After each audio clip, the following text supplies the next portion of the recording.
kalapati ko po, anak ko po sa inyo. Hindi po siya patutukain. Gusto ko na ibenta.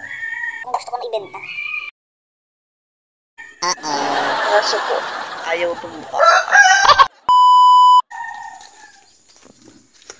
Ayan siya. Ayaw tumuka niya. Ayaw niyang tumuka. Suwanin ko lang. Ayaw siya.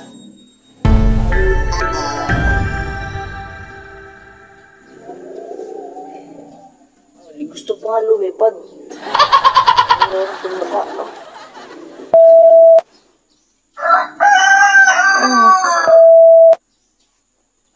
Ayaw tumuka. Dalawang araw na itong hindi ko makain. Hindi bago siya dahil binili ko siya. So, ngayon, ipagbibili ko na po sa mga manonood.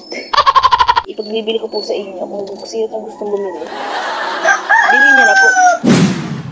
Ayaw naman po. Ayaw pagbilin.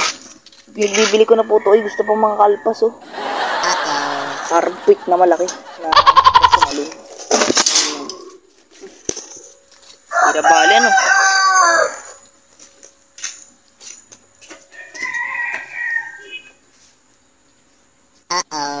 Kahit ang buko, magulo ko sa yung buko. Wait lang. Ayusin ko. Wait lang,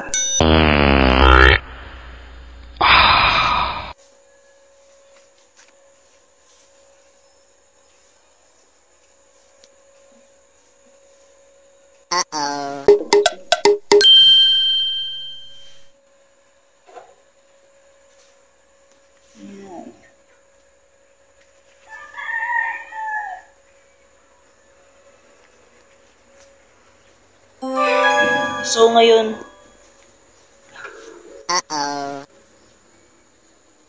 Binili ko pa po yan ng patuka, tapos hindi naman po tutuka. anong klaseng ano yan? Anong klaseng kalapati yan? Hindi naman tutuka. Nabalit. So, yun nga, guys, kung may bibili po, alam nyo lang sa akin, mag-reply or sa messenger. O kaya tumawag. Pwede naman, bilhin niya na itong kalapati ko. Mura lang po. 100. 100 lang, 100. Sige, kung may bibili. KO! Wala akong gana, guys, ngayon.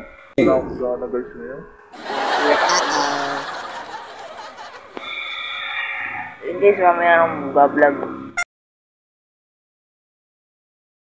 Okay, guys, bye-bye. Lagi kayo mag-iingat. Thank you.